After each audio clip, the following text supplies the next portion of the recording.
Hello and welcome back to Kester's Forest. Now what you see in front of you here is a wireless controller that I bought from eBay a few years ago for the PlayStation 1 and PlayStation 2. I do have wired controllers, but I've been using this because I like to play wireless. The only thing is it's a bit flimsy, it's fine, but it's not the best. Which is why I was very excited to discover that 8BitDo, who I've bought lots of controllers from in the past, have released an adapter for the PlayStation 1 and it's compatible with the PlayStation 2 as well. It will connect to most of their controllers themselves, plus a few modern ones as well. In fact, the list of controllers it connects to is really quite substantial. You've got PlayStation 4, PlayStation 5, Xbox One and X, and the Wii U and Pro controllers too.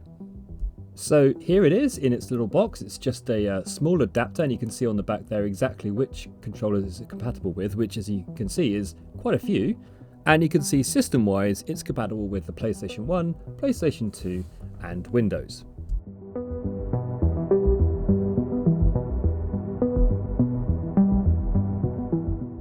As you can see, there's not much in the box, just the adapter itself and a USB-C cable for doing firmware updates.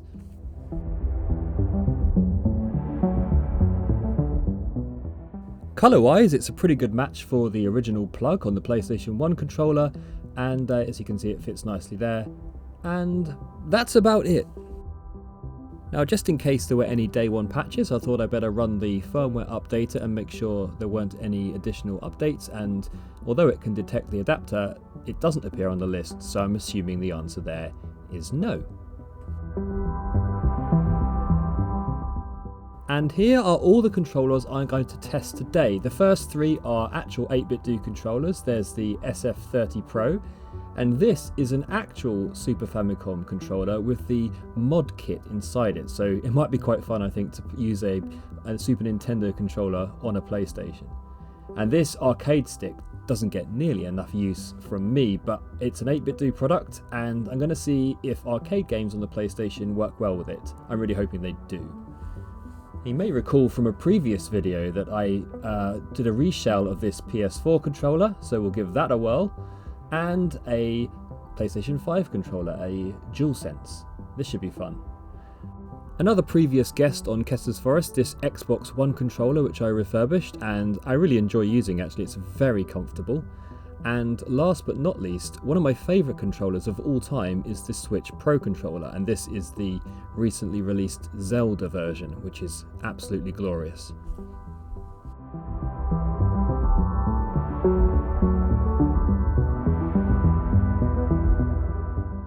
Now, as with the adapter, I wanted to just check that all of my 8BitDo products are up to date, so I'm running firmware checks on them, and they all need a bit of an update, but looking at the logs, nothing really specific to do with the PlayStation adapter.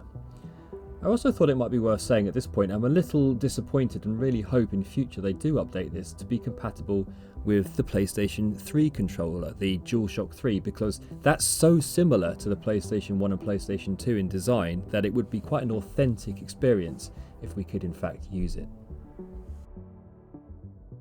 Okay then, let's see how we get on. Klonoa, one of my favourite games on the PlayStation, and the perfect one to tell if there's any lag on here. Now, I won't go through every single syncing process for all of these different controllers, but just to say that the instructions are on the website and you need to definitely make sure that they're all in the right mode. And for the 8BitDo gamepads, that means making sure that they start up in the digital input mode. Now, this game, to me, I really cannot tell the difference between playing using an original PlayStation wired controller and this wireless pad. It really is that good.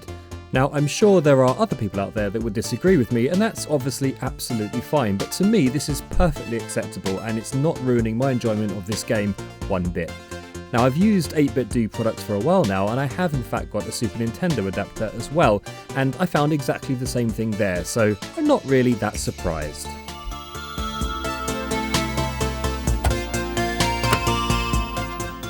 I'm also using this video just to showcase a few of the games that I really like, and this one here, Einhander on the PlayStation, is an absolute classic.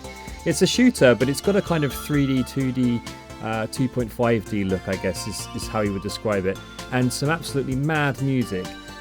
I got this version from Japan where it's a little bit cheaper, and I'm using the Switch Pro controller here to play it and absolutely loving how it controls. It's brilliant. So yeah, I might actually just use this for all of the games from now on.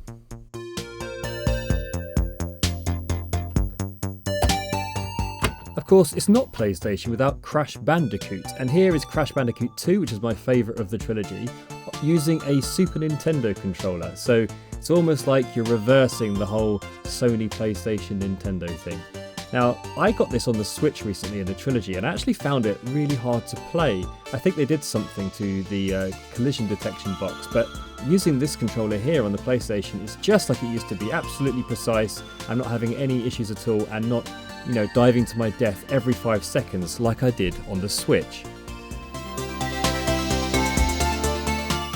Now this is a modded PlayStation, which means it plays Japanese and Burn games, and it's the only way I can play Harmful Park, which costs about £1 million. But I just thought again I'd showcase a game that I really enjoy, and because it's a shooter I get to use my arcade stick and find out exactly how it is. But if I really want to put it through its paces, it's time for a bit of Street Fighter.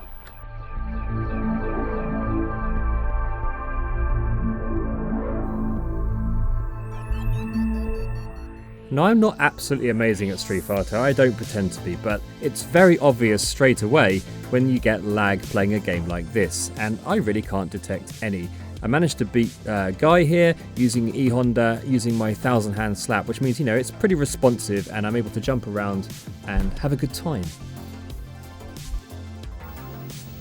So hopping over to the PlayStation 2 now for a bit of Burnout 3 Takedown, and if you haven't played any of the Burnout games, you really should, they are excellent. Syncing up to the DualSense, it's pretty easy to do actually, you just hold down the PlayStation and the share button together and it will sync from there. I haven't played this for ages so I'm quite bad, but yeah, control wise it feels great, just like a PlayStation 5 game would. And going a bit retro now, we're going to turn our attention to the Activision Anthology, which is a load of 2600 games on it and a few more I think. And this is quite a precise game, you'll know straight away because it's pretty basic, and yeah, feels good on the PS4 controller that you see here from a previous video.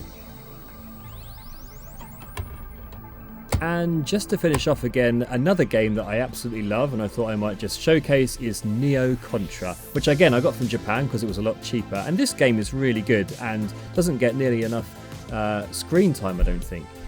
Now I'm using an Xbox controller because I can, and it's fun to play PlayStation games with an Xbox controller, why not? And yeah, again, no problems here, no issues, no connectivity problems, and something I also forgot to mention is that all of the controllers that have rumble, it works. You get rumble, I guess, as long as the game supports it, so that's nice to know too. That's all we got time for this week. I'm super happy now to have a much wider selection of great controllers to use on my PlayStation 1 and 2. If you like what you saw here, please consider liking and subscribing, and I will see you next time on Kester's Forest.